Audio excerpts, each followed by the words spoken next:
On a cold November evening in 1982, the small town of McCook, Nebraska, was settling into the kind of quiet that only comes with the end of autumn. The temperature had dropped below freezing, and most people were inside, their homes glowing warm against the darkness. Main Street was nearly empty. The storefronts were closed. The wind cut through the streets, carrying with it the promise of winter. In a modest apartment on the edge of town, 32-year-old Linda Sue Jansen should have been home from work by now. She was a nurse at the local hospital, known for her kindness, her professionalism, and her gentle way with patients. She worked the evening shift that night, and her neighbors expected to see her car pull into the driveway around 10 o'clock, just like always. But 10 o'clock came and went. Her car never appeared. Her apartment stayed dark. By the next morning, when Linda didn't show up for her shift at the hospital, her coworkers knew something was wrong. Linda was never late. She never missed work without calling.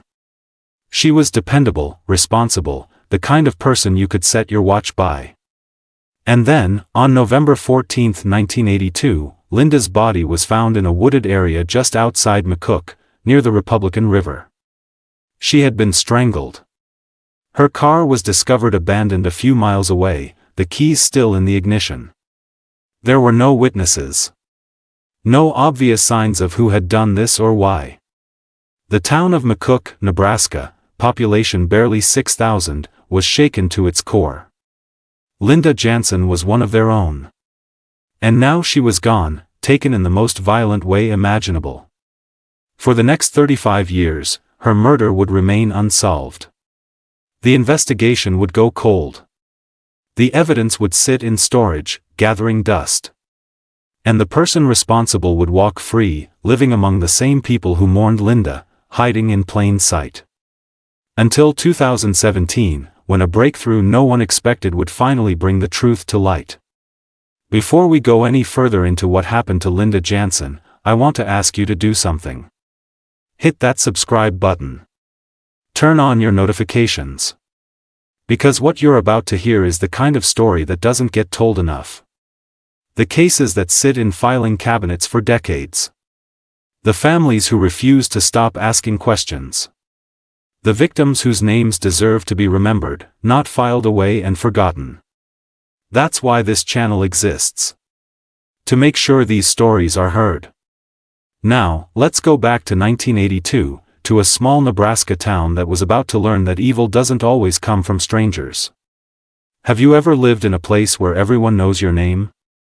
Where your neighbors are like family, where you leave your doors unlocked, where the idea of real danger feels like something that happens somewhere else, to other people? That was McCook, Nebraska, in 1982. Situated in the southwestern corner of the state, McCook was a farming community, a place where hard work and neighborly kindness were the foundation of daily life. People worked at the hospital, the schools, the local businesses. They went to church on Sunday. They attended high school football games on Friday nights. They looked out for each other. Linda Sue Jansen embodied everything that McCook valued. She was 32 years old, a registered nurse who had dedicated her life to caring for others. She worked in the medical surgical unit at Community Hospital, where she was beloved by patients and staff alike. She was patient, compassionate, and never too busy to stop and listen when someone needed her. Linda lived alone in a small apartment on the west side of town. She wasn't married, had no children, but she had a wide circle of friends and a close relationship with her family, who lived about an hour away. She spoke to her mother on the phone at least once a week. She visited on holidays. She was the kind of daughter every parent hopes to have. On the evening of November 13, 1982, Linda worked her usual shift at the hospital. It was a Saturday, and the hospital was quieter than usual. She clocked out at 9:45 p.m., said goodnight to the night shift nurses who were just arriving, and walked to her car in the hospital parking lot. Several of her coworkers saw her leave. Everything seemed normal. She was in good spirits. There was nothing to suggest that anything was wrong. That was the last time anyone saw Linda Jansen alive. When she didn't show up for her shift on Sunday evening, the charge nurse tried calling her apartment. No answer. She called again an hour later. Still nothing. By Monday morning, when Linda still hadn't appeared and hadn't called in, her co-workers were worried. This wasn't like her. Not at all. One of the nurses drove to Linda's apartment to check on her. Her car wasn't in the driveway. The apartment was locked. There was no sign of her. The nurse called the police. The McCook Police Department began searching for Linda immediately. They checked with her family, her friends, anyone who might know where she was. No one had seen her since Saturday night. No one had heard from her. It was as if she had simply vanished. And then, on Monday afternoon, November 14th, a man walking his dog near the Republican River, about 5 miles outside of town, made a discovery that would change everything. He found Linda's body in a small clearing, partially hidden by brush. She was lying on her back, fully clothed. There were marks on her neck. She had been strangled. The news hit McCook like a punch to the gut. Linda Jansen, the kind nurse who had cared for so many of them, who had held their hands during difficult procedures, who had comforted their children when they were sick, she was dead. Murdered. And no one knew who had done it or why. The investigation began immediately. The Nebraska State Patrol was called in to assist the McCook Police Department. This was a small town, and they didn't have the resources or the experience to handle a murder investigation of this magnitude. They needed help, and they needed it fast. The crime scene was processed carefully. Linda's body was examined. The cause of death was determined to be strangulation. There were no other significant injuries, no signs that she had been sexually assaulted. Her purse was missing, but her wallet was found in her car, which had been discovered abandoned on a county road about 3 miles from where her body was found. Her keys were still in the ignition. There were no fingerprints on the car that didn't belong to Linda. The investigators worked methodically, interviewing everyone who knew Linda, everyone who had been at the hospital that night, everyone who might have seen something. But the leads were thin. No one had seen anything unusual. No one had heard anything. Linda had left the hospital, gotten into her car, and driven away. And then, somewhere between the hospital and her apartment, something had happened. But what? And who? In the early days of the investigation, the police looked at everyone in Linda's life. Her ex-boyfriend, who she'd dated briefly the year before. Her co-workers. Her neighbors. Anyone who might have had a reason to hurt her. But Linda didn't have enemies. She was well-liked, well-respected. She lived a quiet life. There were no jealous ex-lovers, no workplace conflicts, no financial problems. There was nothing that pointed to a clear suspect. The investigators also considered the possibility that this was a random attack, that Linda had been in the wrong place at the wrong time. But that didn't make sense either. McCook was a safe town. Random violent crimes didn't happen there. And if it was random, why was Linda's body found so far from town? How had she ended up on that county road, miles from anywhere? The weeks turned into months. The police followed every lead they had, but they all led nowhere. Tips came in from the community, but none of them panned out. The case grew colder with each passing day. And then, as winter turned to spring, the investigation stalled completely. There were no new leads. No new evidence. No breakthroughs. Linda Jansen's murder became a cold case. For Linda's family, the years that followed were almost unbearable.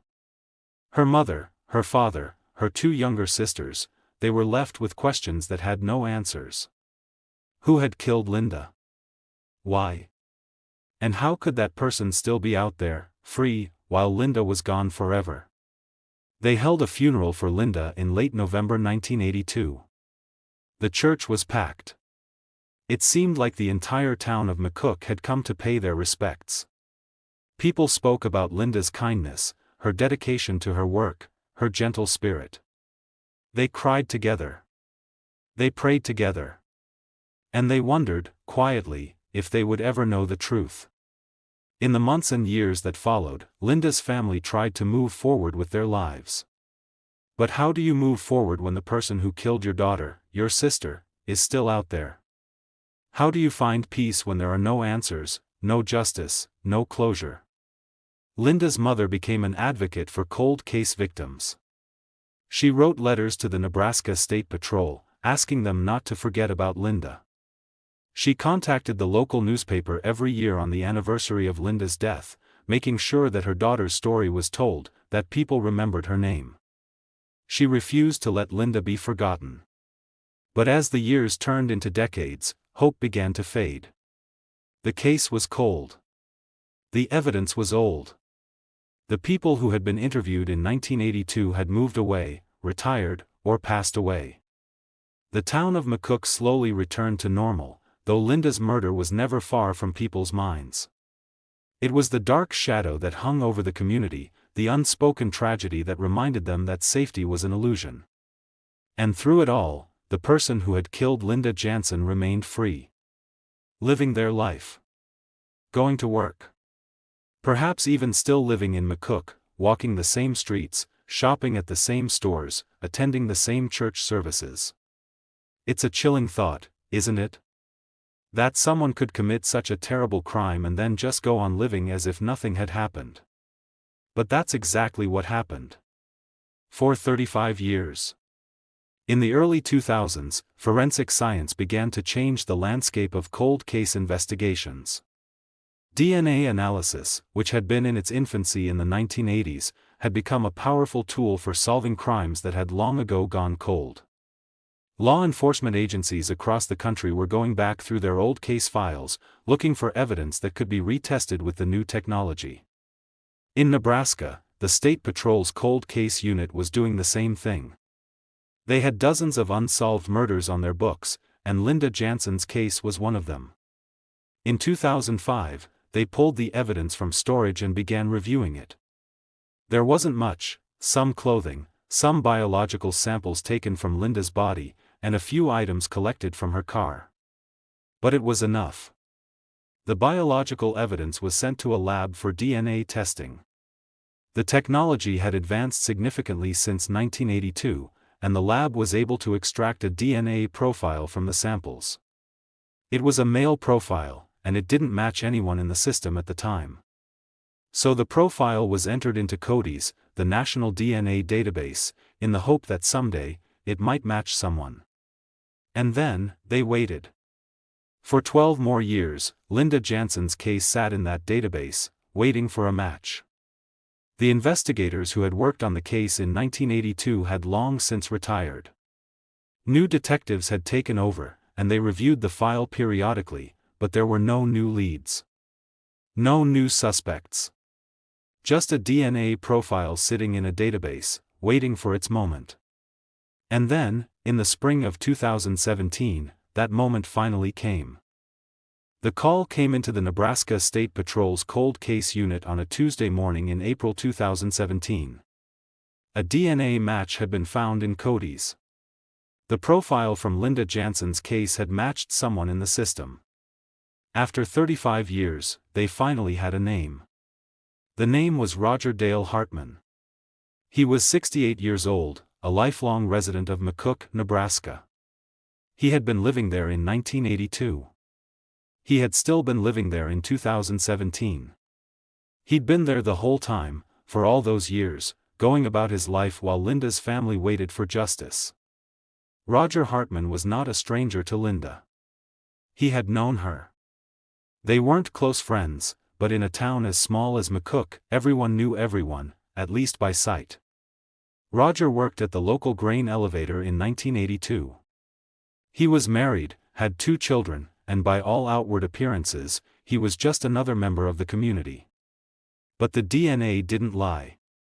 Roger Hartman's genetic material had been found on Linda Jansen's body. He had been there. He had been present when she was killed. The investigators moved carefully. They didn't want to tip Hartman off before they had all their ducks in a row. They reviewed the original case file again, looking for any connection between Roger and Linda. They found that Roger had been interviewed briefly in 1982, along with dozens of other people in the community, but he had never been considered a serious suspect. He had an alibi. He said he'd been home with his wife that night, and there was no physical evidence at the time to contradict him. But now, with the DNA match, everything changed. In late April 2017, investigators obtained a search warrant for Roger Hartman's home. They also got an arrest warrant. And on a quiet Wednesday morning, police cars rolled up to his house on the north side of McCook. Roger was home. He answered the door calmly, as if he'd been expecting them. He was taken into custody without incident. And the charge was murder, first-degree murder in the death of Linda Sue Jansen, a crime that had happened 35 years earlier. The news of the arrest spread through McCook like wildfire. People were stunned. Roger Hartman? The man who'd lived among them for all these years? The man who'd raised a family, who'd gone to work every day, who'd been at the same community events, the same church services? It didn't seem possible. But it was true. And as more details emerged, the picture became even more disturbing. During questioning, Roger Hartman initially denied any involvement in Linda's death. He said he barely knew her. He said he'd been home with his wife that night, just like he'd told the police in 1982. But the investigators had the DNA evidence, and it was irrefutable. They confronted him with it, told him that his genetic material had been found on Linda's body, that there was no way to explain it away. And then, after hours of questioning, Roger's story began to change. He admitted that he had seen Linda that night. He said he'd been driving home from work when he saw her car on the side of the road. He pulled over to see if she needed help. They talked for a few minutes. And then, he said, something happened. He couldn't explain what. He said it was like something came over him, something he couldn't control. He attacked her. He strangled her. And then, realizing what he'd done, he panicked. He put her body in his truck, drove out to the wooded area near the Republican River, and left her there. He took her purse, thinking it might throw the police off, make it look like a robbery. Then he abandoned her car on the county road and drove home. When he got home that night, he washed his hands, changed his clothes, and went to bed next to his wife. The next morning, he went to work as if nothing had happened. And for the next 35 years, he carried that secret, never telling anyone, never showing any remorse, never giving Linda's family any answers. The confession was chilling in its matter-of-factness. Roger Hartman showed no emotion as he described what he'd done. He didn't cry. He didn't apologize. He simply recounted the events of that night as if he were describing a trip to the grocery store. The investigators asked him why. Why had he killed Linda? What had she done to provoke him? Roger's answer was simple and horrifying: nothing. She hadn't done anything. He just wanted to. In that moment, he'd wanted to hurt her, and so he did. It's the kind of answer that leaves you cold. Because it's the truth. Some people commit terrible crimes for reasons that make sense to them: jealousy, rage, revenge. But others do it simply because they can. Because in that moment, they decide that another person's life is worth less than their own impulse. Roger Dale Hartman was one of those people. The legal process that followed moved relatively quickly. Roger was charged with first-degree murder and held without bond. His defense attorneys considered their options, but the evidence against him was overwhelming. The DNA match was solid. His confession, while not a full admission of guilt, was damning. And there was no plausible alternative explanation for why his DNA would be on Linda's body. In the end, Roger decided to plead guilty. In exchange for his plea, the prosecution agreed not to seek the death penalty. He would be sentenced to life in prison without the possibility of parole. The plea hearing was held in the fall of 2017, in the same courthouse where Linda's family had waited for 35 years to see justice served. Linda's mother, now in her 80s, attended the hearing. Her 2 daughters sat beside her. They watched as Roger Hartman was brought into the courtroom in handcuffs and an orange jumpsuit. This was the man who had killed their daughter, their sister. This was the man who had stolen Linda from them and then lived his life as if nothing had happened. The judge asked Roger if he understood the charges against him and if he was pleading guilty of his own free will. Roger answered yes to both questions. His voice was flat, emotionless. The judge accepted the plea and scheduled the sentencing hearing for 2 weeks later. At the sentencing hearing, Linda's family was given the opportunity to make victim impact statements. Linda's mother stood at the podium, her hands shaking as she held a piece of paper with her prepared remarks.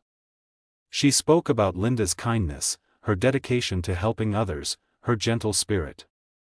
She spoke about the 35 years her family had waited for answers, the sleepless nights, the endless questions, the grief that never went away. She looked directly at Roger Hartman as she spoke.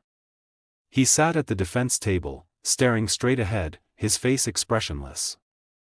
"You took my daughter from me," Linda's mother said, her voice breaking. "You took her life, and then you took 35 years of ours. You lived your life, raised your family, went to work every day, while we suffered. While we waited. While we wondered if we would ever know the truth." She paused, wiping tears from her eyes.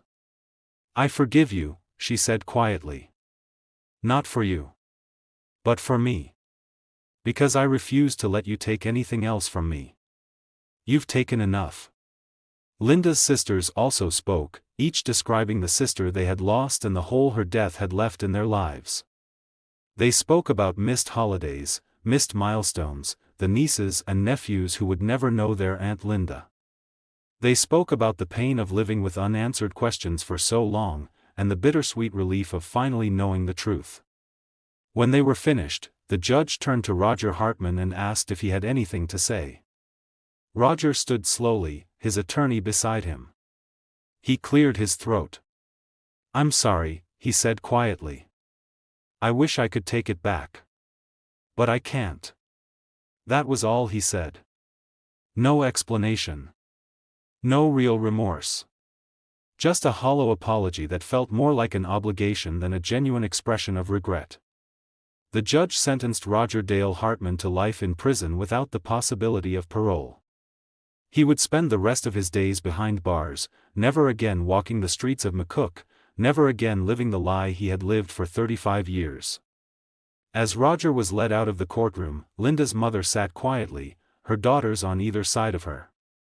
They had waited 35 years for this moment. And now that it had arrived, it felt both monumental and insufficient. Justice had been served, yes.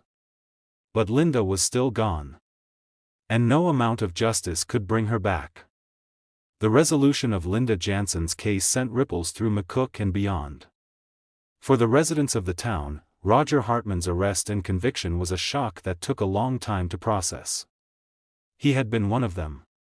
He'd lived among them for decades, hidden in plain sight. People who had known him, who had worked with him, who had seen him at church and at the grocery store, were left questioning everything they thought they knew. How could someone do something so terrible and then just go on living as if nothing had happened? How could he have looked Linda's family in the eye at community events, knowing what he'd done? How could he have kept that secret for 35 years? The answer, uncomfortable as it is that some people are very good at compartmentalizing. They're able to separate one part of their life from another, to lock away the terrible things they've done and present a normal face to the world. Roger Hartman was one of those people. He committed a horrific crime, and then he buried it deep inside himself and went on with his life. But the truth has a way of surfacing, eventually. It took 35 years, but it happened. For Linda's family, the arrest and conviction brought a complex mix of emotions. There was relief, certainly, the relief of finally knowing who had killed Linda and why. There was satisfaction in seeing Roger Hartman held accountable, in watching him be led away in handcuffs to spend the rest of his life in prison. But there was also profound sadness. Because 35 years is a long time. Linda's mother had spent more than half her life waiting for this moment. She'd lived with the pain of not knowing, the frustration of a case gone cold, the fear that she might die without ever getting answers. And even though she finally had those answers, it couldn't erase the decades of suffering. Linda's sisters, too, felt the weight of all those lost years. They'd grown up, gotten married, had children of their own, all without their sister. They'd celebrated birthdays and holidays knowing that Linda should have been there but wasn't. They'd carried the grief and the unanswered questions with them every single day. Justice had come. But it had come too late to give them back the years they'd lost. Too late to let them move forward without the burden of not knowing. Too late for Linda's mother to see her daughter's killer convicted while she was still young enough to fully appreciate it. That's the cruel reality of cold cases. Even when they're solved, even when justice is served, the passage of time has already taken its toll. The wounds are old and deep. The scars have been there for so long that they've become part of who you are. But still, justice matters. It matters because it says that what happened to Linda was wrong. It matters because it holds the person responsible accountable. It matters because it gives the family a measure of peace, however incomplete. And it matters because it sends a message that time does not erase the truth, that even decades later, justice can still be found. The case also had a significant impact on law enforcement. The McCook Police Department and the Nebraska State Patrol received recognition for their persistence in solving a case that had been cold for 35 years. They became examples of what's possible when investigators refuse to give up, when they use advances in forensic science to revisit old cases, and when they treat every victim, even victims from decades ago, as deserving of justice. Other cold case units across the country took notice. If Linda Jansen's case could be solved after 35 years, what other cases might be waiting for their breakthrough? Police departments began pulling old evidence out of storage, submitting it for DNA testing, and re-interviewing witnesses. Some of those cases have since been solved. Others are still being worked on. The message was clear: cold cases are not hopeless. They're not forgotten. And with the right tools, the right dedication, and a little bit of luck, they can still be solved. In the years since Roger Hartman's conviction, Linda's family has worked to keep her memory alive in positive ways. They established a scholarship fund in her name at Community Hospital, offering financial assistance to nursing students who demonstrate the same compassion and dedication that Linda showed throughout her career. Every year, a student receives that scholarship, and with it, a reminder of who Linda was and what she meant to her community. The scholarship is a small thing, but it's meaningful. It ensures that Linda's legacy is not just about her death, but about her life. About the care she gave to her patients. About the kindness she showed to everyone she met. About the difference she made in the world during the 32 years she was alive. For the family, it's a way to honor Linda and to make sure that her name is associated with something positive, something that helps others. It's their way of saying that Linda's life mattered, that she was more than just a victim, and that her memory will live on. But even with the scholarship, even with the justice that was finally served, the pain of losing Linda has never fully gone away. How could it? She was taken from them in the most violent way imaginable, and the person responsible walked free for 35 years. That's not something you just get over. Linda's mother, who is now in her late 80s, still thinks about her daughter every day. She keeps photos of Linda throughout her home, photos of Linda as a child, as a teenager, in her nursing uniform. She talks about Linda often, telling stories about her kindness, her sense of humor, her dedication to her work. She refuses to let Linda be reduced to a headline or a statistic. Linda was a real person, with hopes and dreams and a future that was stolen from her. And her mother will make sure that everyone remembers that. Linda's sisters have also carried Linda's memory with them throughout their lives. They've told their children about their Aunt Linda, the nurse who loved helping people. They've visited her grave regularly, bringing flowers and sitting quietly, remembering. And they've found comfort in knowing that finally, after all these years, the person who killed Linda is behind bars. It's not perfect. It's not the happy ending they would have chosen. But it's something. And sometimes, something is enough. The story of Linda Sue Jansen is a story about the passage of time and the relentless pursuit of justice. It's about a family that refused to give up, even when it seemed like the case would never be solved. It's about investigators who kept Linda's case file on their desks, who looked at it from time to time and wondered if there would ever be a break. It's about advances in forensic science that made it possible to solve a case that had been cold for 35 years. But most of all, it's about Linda herself. A kind, compassionate nurse who dedicated her life to caring for others. A daughter, a sister, a friend. A woman who deserved so much more than the fate she was given. Linda's life was cut short on a cold November night in 1982. She never got to see her 33rd birthday. She never got to advance in her career, to fall in love, to have children. She never got to grow old with her family, to see her nieces and nephews grow up, to retire and enjoy her golden years.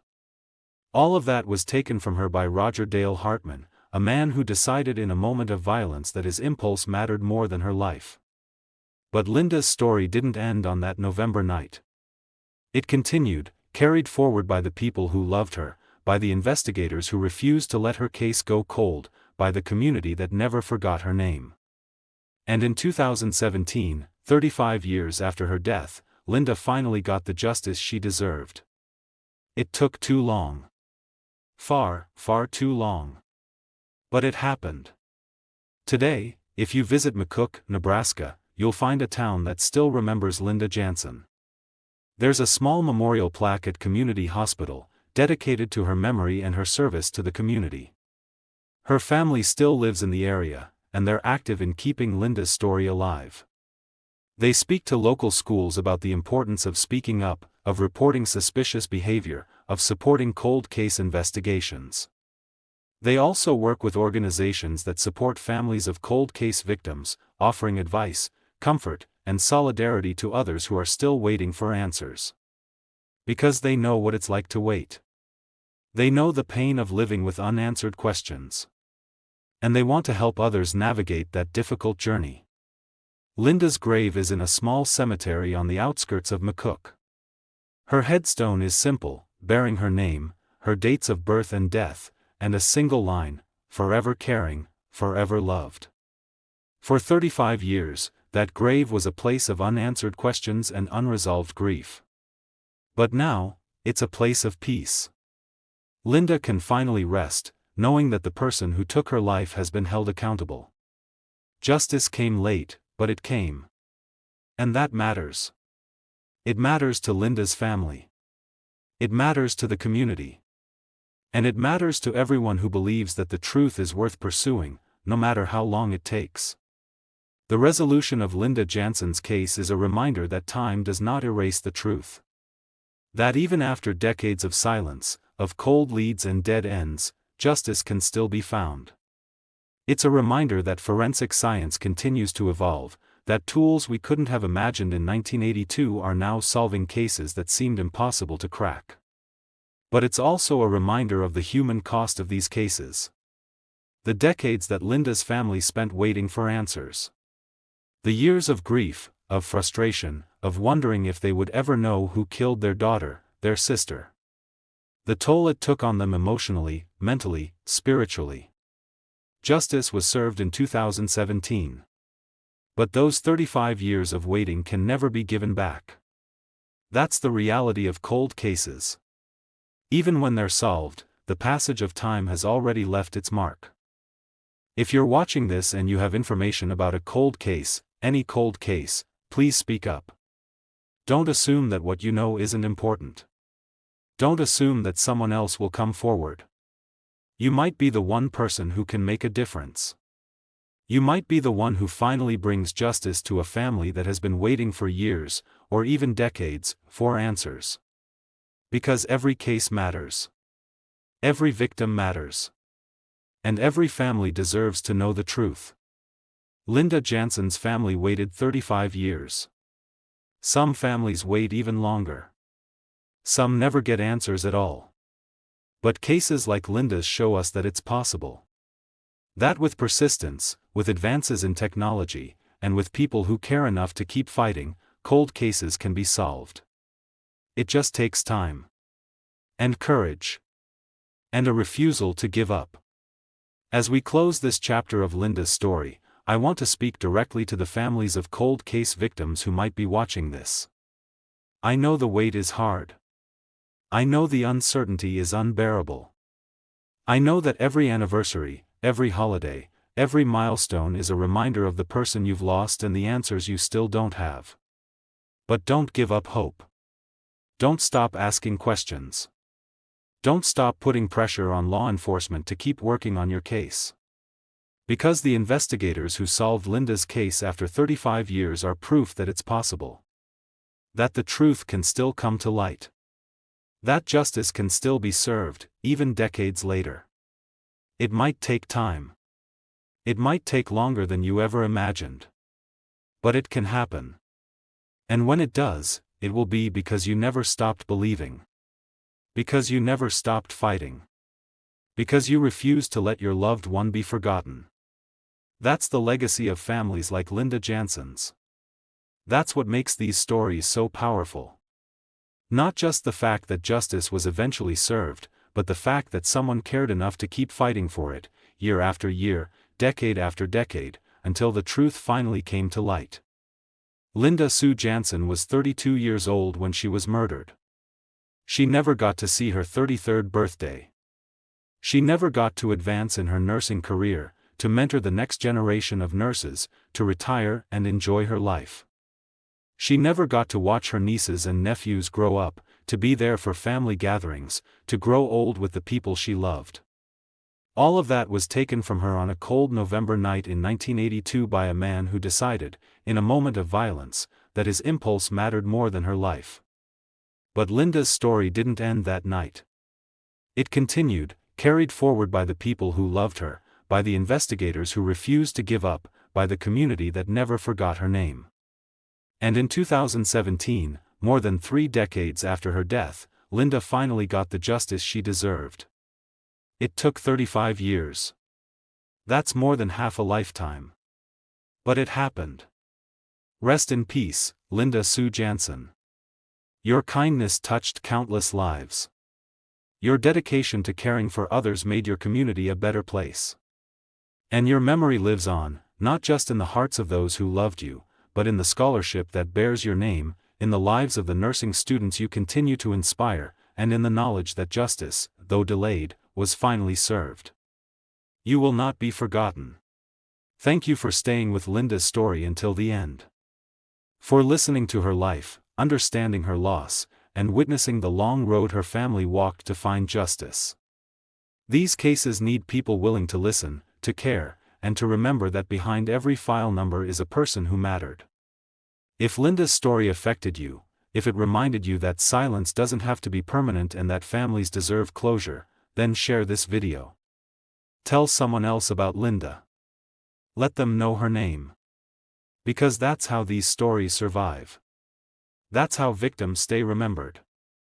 And that's how pressure builds to solve the cases still sitting in evidence rooms across the country. Leave a comment telling us what stood out to you most about this case. Let us know where you're watching from. Tell us if you've ever known someone who refused to give up on finding the truth. Your words matter here. They create a community of people who believe justice is worth the wait. If you made it this far, you're someone who understands that the truth doesn't expire. You're someone who knows that justice delayed doesn't mean justice denied. And you're someone who refuses to look away just because the story is hard or the timeline is long. There are more stories like Linda's. Stories where time buried the evidence but couldn't kill the truth. Stories where families held on when everyone else let go. Stories that need to be told. Subscribe so you don't miss the next one.